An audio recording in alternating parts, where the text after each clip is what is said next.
ऑफिसचा अजून एक दिवस संपला. आता चला घरी आणि ऐका आपल्याच माणसांची कटकट. कंटाळा आलाय मला या जॉईंट फॅमिलीचा. तुझं काय? तुझं बरं आहे, राजा राणीचा संसार, दोघंच राहता. हो आई, पोहोचले मी. आता थकणारच ना 9 तास ऑफिसमध्ये काम करून.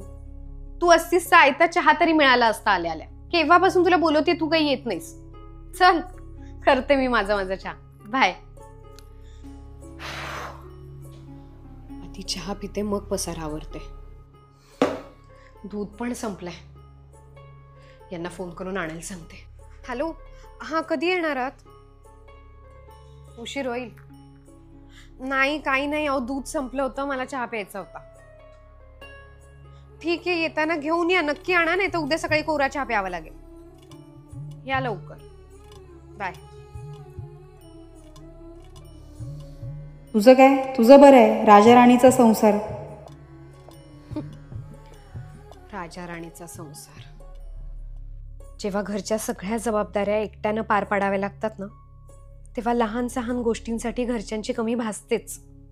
आज जर माझी जॉईंट फॅमिली असती तर माझ्या पोटात चहाचा एक घोट गेला तरी असता. दोघांच्या संसाराला ना राजा राणीचा संसार म्हणूच नाही मुळे.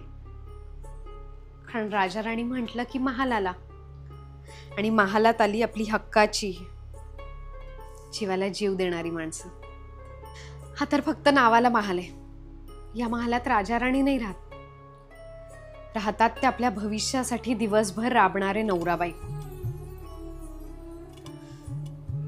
माणसं हवीत. या महालात आपली हक्काची माणसं हवीत.